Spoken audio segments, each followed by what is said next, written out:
दोस्तों उम्मीद कंदा तव्हां ख़ैरियत सां हूंदव। अवांजो दोस्त ग़ुलाम रसूल पुटो सोशल वर्कर अॼु मूंसां गॾु हिकिड़ो बहितरीन सिंगर आहे रमतुल्लाह अशर साहब ऐं इन खां कुझु बोल ॿुधंदासीं ऐं ख़ासि करके ही कोट सब्ज़ल आहे उबावड़ो ऐं सादकाबाद रहीम यार जे लाइ दोस्तनि जे लाइ। जी साईं रमतुल्लाह अशर साहब माशाअल्लाह सभिनी दोस्तनि खे अस्सलाम वालेकुम या अली मदद। छो त ही मुहर्रम जो महीनो हले थो। मां गदा शाह जो मुरीद आहियां।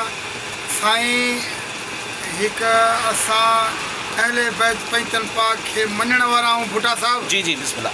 पंज तन दी हो बेहे जेको हे प्यारा हुसैन दा, पंज तन दी हो बेहे जेको हे प्यारा हुसैन दा, हो कसम ते दुनिया सारी को हे सहारा हुसैन दा, पंज तन दी हो बेहे जेको हुसैन जन्नत दा है जो मालिक खुद फरमाया आपे खालिक आपे गिन जन्नत देवेसी हो इशारा हुसैन दा।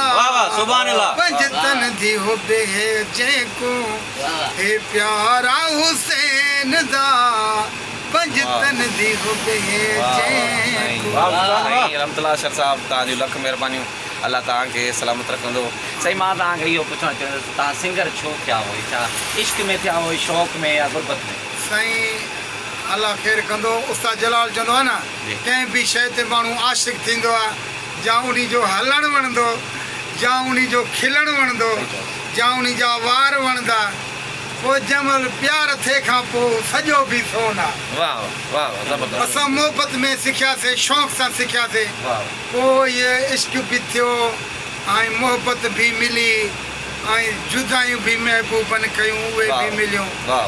पोइ चए त ही मुंहिंजो हिकिड़ो कलाम हो बशीर पिताफी जो भुटा साहिब। जी जी चए त पहले साल में नाल जोड़ी यार जंग ते, सारा लोक करे टोक, सारा लोक करे टोक, वहाँ जो लाया रंग ते, पहले साल में नाल जोड़ी यार जंग ते,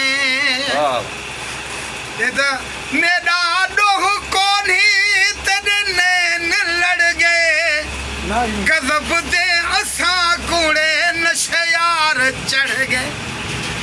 आदिल मार हाय हाय सही है। मेरा डोह कोनी तेरे नैन लड़ गए, वो गजब दे असा को नशे यार चढ़ गए, मानू वाट वाले वो में को देख खड़ गए, खोलवाल थी जलाल, खोलवाल थी जलाल, ओ मारा वहाँ जो वंगते, पहले साल में नाल जोड़ी यार जंगते। रमतुल्लाह अशर साहब मेहरबानी। खां पोइ बस ये समझ इंसान के ठोकर न लगे भुटा साहब, पोइ महबूब जूं जुदायूं विछड़ा, पोइ तो ख़बर आहे फनकार जा हुजे को बि हुजे चरियो थी वेंदो आहे। उस्ताद जलाल चवंदा कि बिले जी ख़बर कान्हे काॾे उतरी ओ लहुआ, बेहोश थी विफला थो जॾहिं तुंहिंजो लॻो पहुआ, डिगड़ियूं तो ठाहियां ड्राहियां मूंखे तो वले चाहे तोखूं जे जुदा आहियां मूंखे तो वले चाहे। अल्लाह ख़ुशि रखे साईं। ही रमतुल्लाह अशर साहब हुयो, तमामु बहितरीन सिंगर आहे ऐं सिंध ऐं पंजाब में ॻाईंदो आहे, माण्हुनि जूं दिलियूं ख़ुशि कंदो आहे। असां सां गॾु आदिल महार साहब बि आहे ऐं तव्हांजी रमतुल्लाह अशर साहब जो शागिर्द आहे ऐं तव्हांजी मोहबतनि जो लख थोरा साईं।